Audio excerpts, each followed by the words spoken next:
Bienvenidos a su programa de la L a la Q. Yo soy su amiga Angie Sananda y no vengo sola.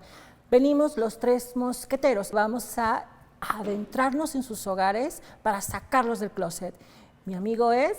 Martín Blanco y Fabián Ortiz. Hoy llegamos a la segunda letra de las siglas LGBTQ y más, la G de gay. ¿Y qué es un hombre gay? Se preguntarán ustedes. Pues es un hombre que está interesado en otros hombres, tan sencillo como eso.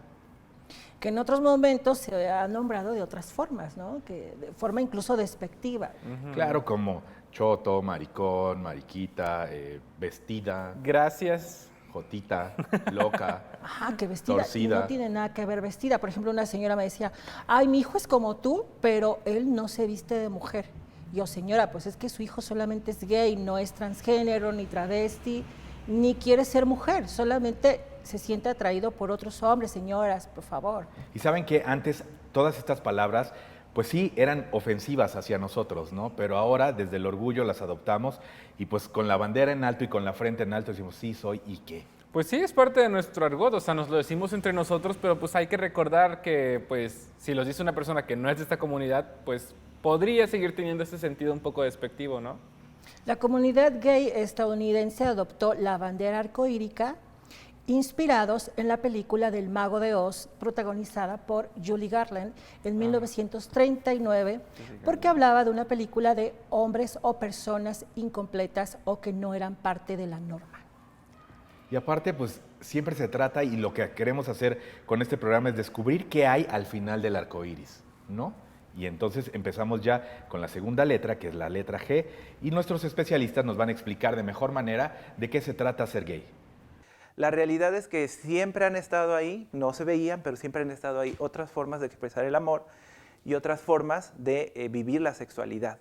Es algo que ha estado presente desde muchísimos siglos atrás, es algo innato al ser humano. La homosexualidad, las prácticas sexuales diferentes a lo que nosotros pensamos como hegemonía. La sexualidad humana es diversa, tiene muchísimas manifestaciones y de repente tendemos a asociar la sexualidad humana nada más con las prácticas sexuales.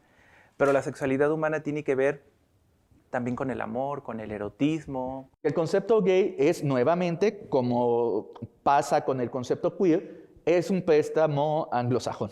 Entonces, ahí nosotros tenemos varios problemas porque al pasar el filtro nuevamente hacia los latinoamericanos o hacia el mundo hispánico, ahí se genera un choque muy importante. No solamente hay gays, hay gentes homosexuales, hombres homosexuales que no se asumen como gays, sino como maricones, como jotos, como hombres que tienen sexo con hombres. Surgen o también como revanchas se empiezan a poner en boga otros conceptos que ya estaban, por ejemplo, en Latinoamérica, como el joto, ¿no? Que en este sentido va a impulsar una crítica hacia eso que se nos vende del exterior. Lo que buscamos es visibilizar que en primera no entramos en esa heterosexualidad y que no necesitamos ganarnos el lugar peleándolo, ¿no?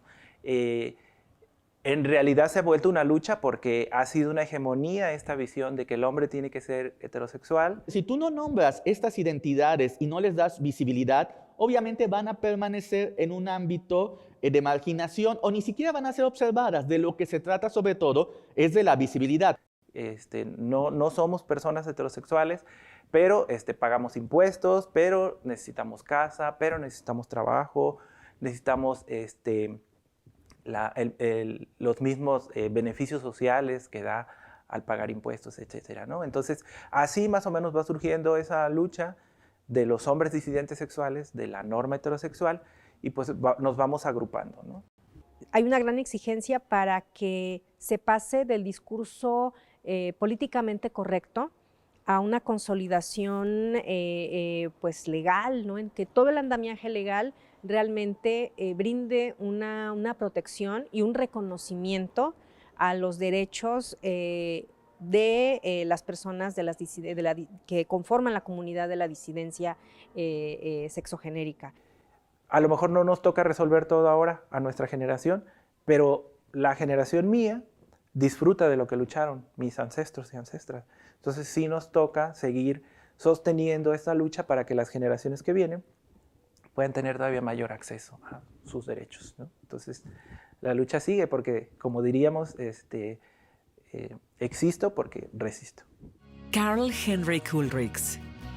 Fue un activista alemán pionero del movimiento LGBT en 1862. Comenzó a escribir bajo el seudónimo Numa Numantius. Sus primeros 5 ensayos, como Estudios sobre el misterio del amor masculino, explicaban que tal amor era natural y biológico, resumido en la frase, una psique femenina atrapada en un cuerpo masculino.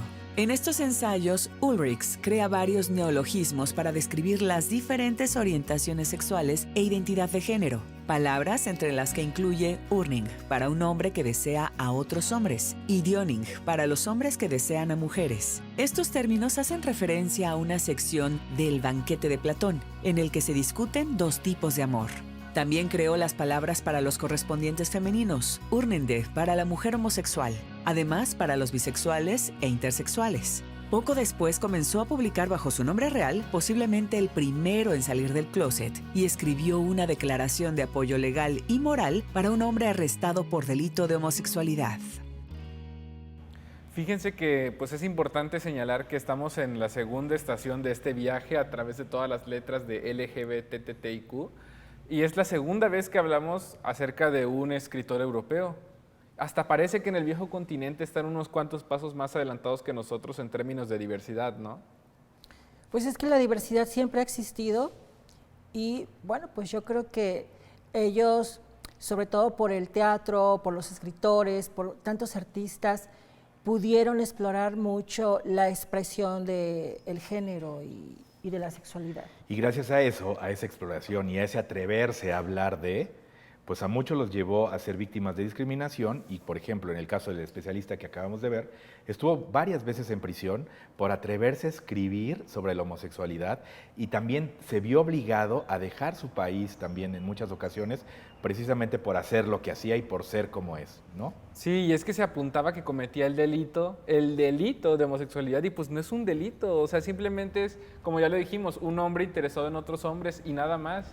El delito siempre ha sido el ir en contra de las leyes establecidas de lo que es la masculinidad, señores. Ya suéltense el chongo, dense permiso de ser flexibles, de expresar sus emociones, porque también se enferman, porque queremos estandarizar lo masculino y lo femenino, ¿no? ¿Sabes cuál ha sido el gran delito? Pues nada más es amar. Amar a una persona que es igual que tú, amar a una persona que tiene lo mismo que tú. Pero bueno, yo recuerdo que en mi caso, yo tuve que decir en mi casa, a ver, yo soy hombre y yo sigo siendo hombre y no me siento mujer, ni voy a usar un abanico. O te va a gustar que te digan de femenino, ¿no? Claro, O sea, no me gusta que me hablen así, ¿no? Entonces una cosa es ser gay y otra cosa es sentirte tú y asumirte como otra cosa, ¿no?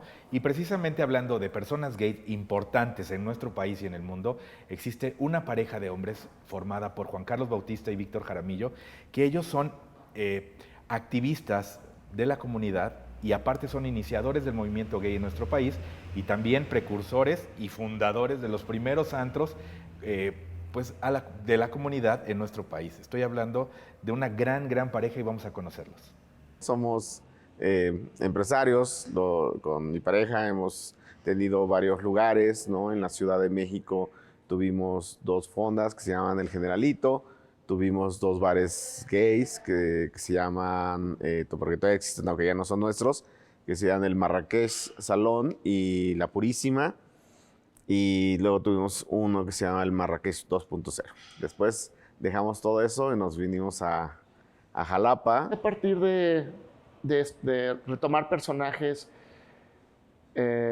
periféricos, nombré o retraté ciertos momentos de la vida gay o personajes homosexuales de hace 20, 25 años. La primera vez que conozco gays fuera del closet, gays asumidos, gays que llevan una vida totalmente orgullosa, ¿no?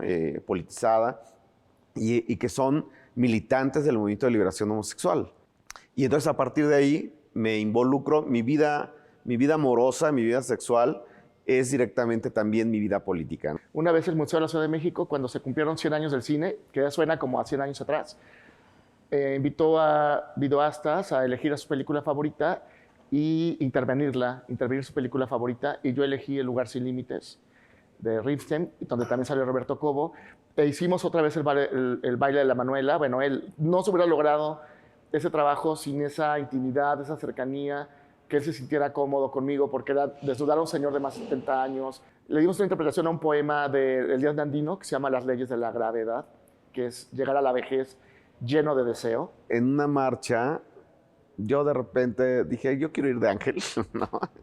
Y me hice unas alas ahí mal hechas. Y después pues fue muy chistoso porque la fotografía empezó a rolar muchísimo, ¿no? Cuando abrieron el primer sitio de internet, sitio fotográfico de fotografía mexicana en internet, la primer foto que subieron fue esta, ¿no? Ha estado en el Munal, ha estado en un chorro de partes expuesta. En ciertos lugares de México hay mucha plasticidad y tal vez la teoría queer abunda un poquito en esto, en que puedes, esta cosa de performancear, de actuar, de transitar de un lado a otro, de jugar con la sexualidad.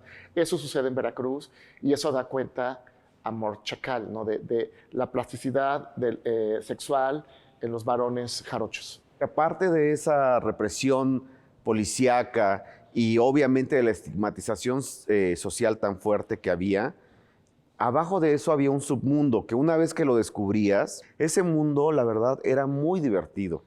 Muy, muy divertido. Había muchas fiestas clandestinas, había muchos lugares de ambiente, como les llamábamos entonces. La calle se vivía intensamente. Había códigos secretos para andar en la calle y contactar con otras personas que tenían los mismos deseos que tú. Y entonces uno sabía más o menos qué lugares eran esos. Nosotros tal vez fuimos el primer lugar abiertamente gay, que cuando el día de la marcha sacaban banderas y todo eso y bla, bla, bla. Entonces, cuando terminaba la marcha, pues media marcha se iba con nosotros. Entonces y entonces el día de la marcha, la calle que nosotros estábamos en Filomeno Mata, se volvió una calle gay porque todos ponían banderas gays y entonces fue bonito, ¿no? Dijimos, bueno, pongamos un lugar inspirado en las cantinas del centro histórico, pero abiertamente gay.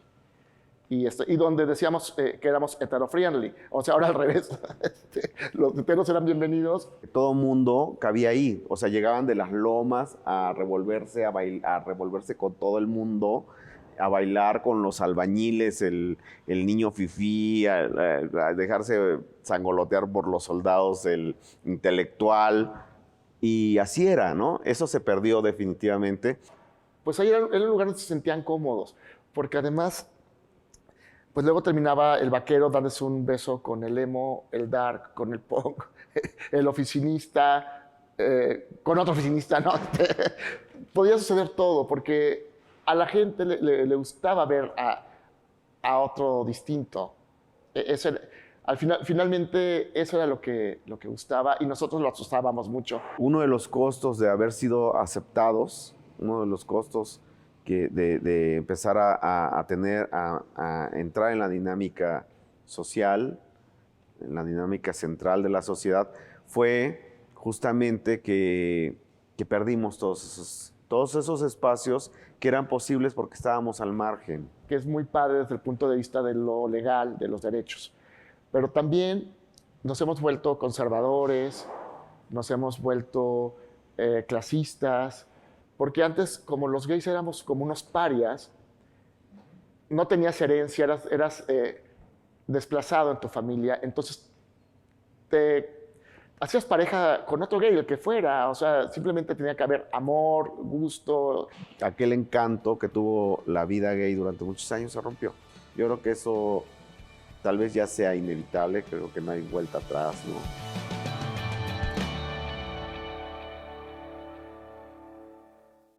¿Qué tal? Mi nombre es Oscar y les quiero recomendar hoy la película Madame Satã, es del año 2002, brasileña, del director Karim Ainus. Trata de la vida de João Francisco, mejor conocido como Madame Satã. Era un hombre homosexual, analfabeta, pobre, negro, del Brasil de la década de los 30.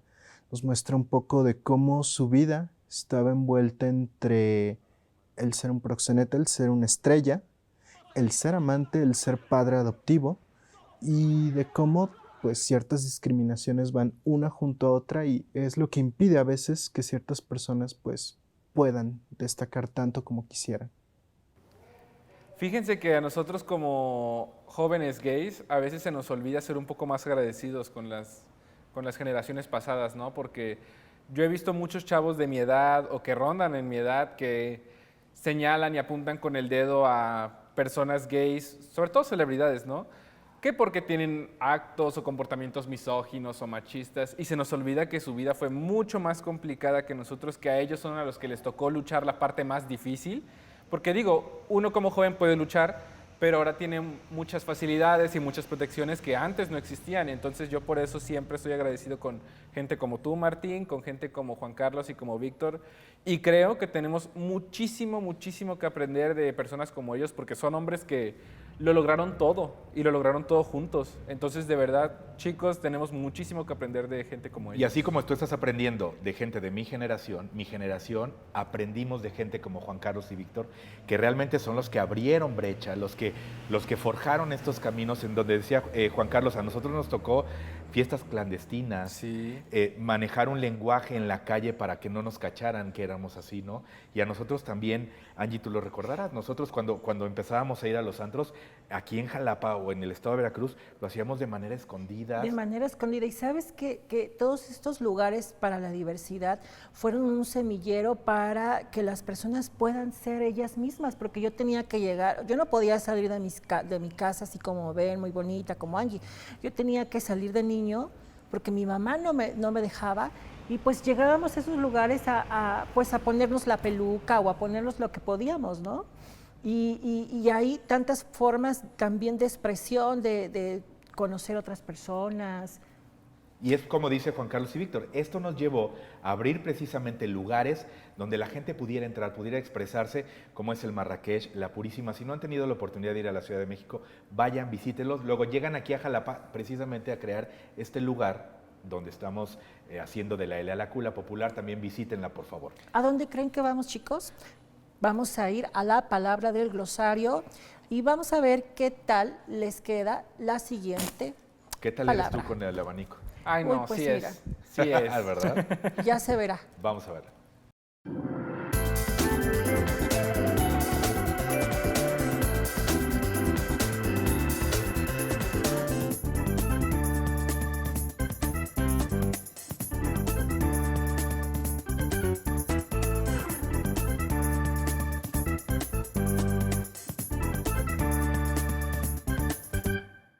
Soy Irving Bonilla y el día de hoy les voy a hablar sobre el matrimonio igualitario.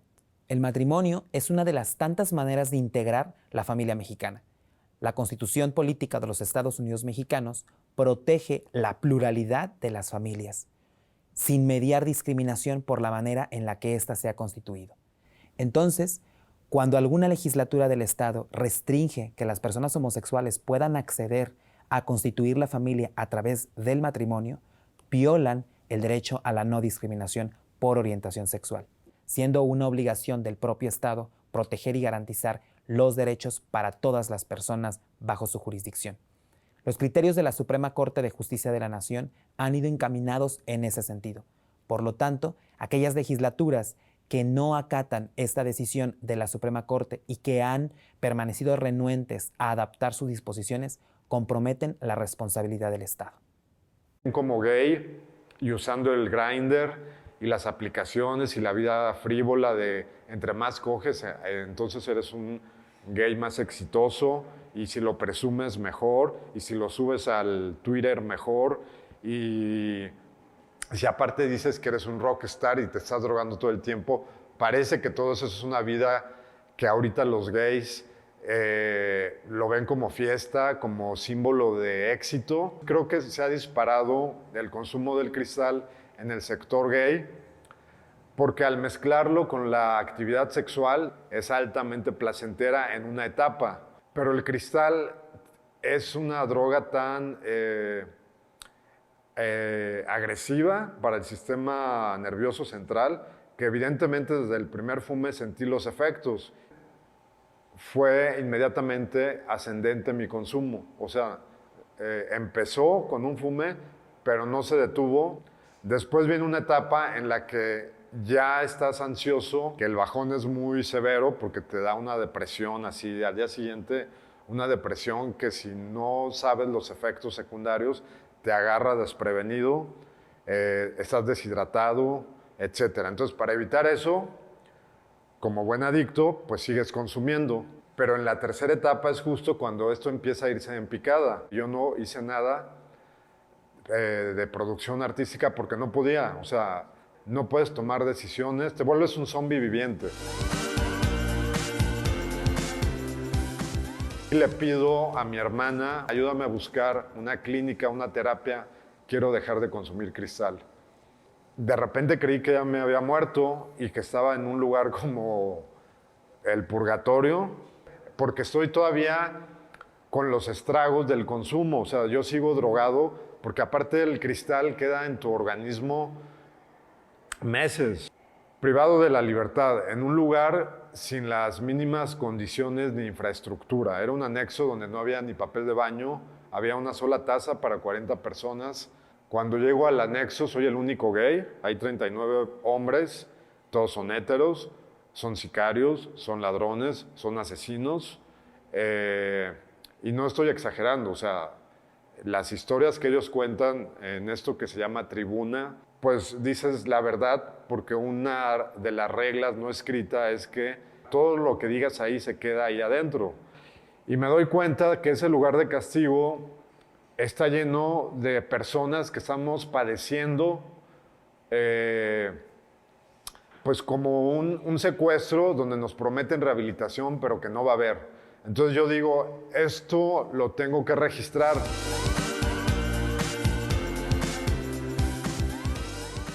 De alguna manera logro persuadir al padrino de que me dé permiso de entrar con cámara para fotografiar a mis compañeros. No tengo que ser muy listo para darme cuenta que el padrino tiene una necesidad de poder, de validarse como hombre, sometiendo a otras personas. Y entonces extiendo a retratar a los compañeros, que era mi intención, y me da permiso. Entonces, Anexados es como esa familia que tú puedes crear, no en un anexo, sino en tu historia de vida, con gente con la que creíste que no tenías nada que ver, con la que no te interesaba platicar, y finalmente logras crear un vínculo, una empatía genuina, y eso te abre, en mi caso, una nueva vida. Entonces, para mí, ahorita que empecé a exhibir las fotos, el proyecto, eso representa como una nueva etapa a mis 46 años. O sea, parece que volví a nacer. Eso es para mí la exposición.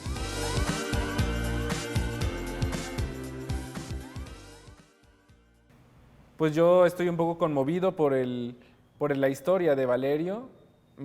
Estoy admirado por cómo logró convertir ese dolor en arte. Por esa resiliencia, ¿no?, que mostró. Sí, esa resiliencia. Ante el problema. No, y esa voluntad que tuvo para decir, tengo un problema y quiero resolverlo. La verdad, mis respetos, porque no cualquiera lo puede hacer. Desgraciadamente, muchas de las personas de la comunidad y no de la comunidad, pues están en las drogas, en el alcoholismo, en muchos otros vicios en donde, pues, muchas veces te ganan, ¿no?, y no hay salida. Pero en el caso de Valerio, pues logra reconocer que tiene un problema y pedir ayuda. De eso se trata, pedir ayuda, olvidarnos un poco de la situación y decir, tengo este problema, ayúdenme por favor. Sea cual sea, muchas veces nos cuesta mucho trabajo eso, pedir ayuda, ¿no? Y es que es muy importante, saben, que cultivar el amor propio, la autoestima. Padres, madres, observen a sus hijas, hijos, hijes. Dense cuenta qué necesitan, cuáles son sus necesidades emocionales, porque es muy fácil caer en esta situación, sobre todo cuando uno se siente rechazado, cuando uno se siente incomprendido y cuando uno tiene que cumplir tantas expectativas de la sociedad y de la familia. Y cuando te hacen creer que eres diferente y no somos diferentes, ¿no? Somos perfectamente iguales que a los demás. Oigan, y llegamos ya al final de este recorrido en la letra G de las siglas de la L a la Q. La próxima semana estaremos abordando B de bisexual. Híjole, se va a poner muy bueno. Bastante bueno. Recuerden escribirnos en nuestras redes sociales que aparecen en este momento en pantalla. Dudas, comentarios, sugerencias, estamos a la orden. Y bueno, muchísimas gracias por su preferencia sexual. Y recuerde que de la L a la Q puedes estar tú. ¿O tú? Y tú, ¿O tú? y tú, y tú, Y también Todos tú. ustedes. Tú.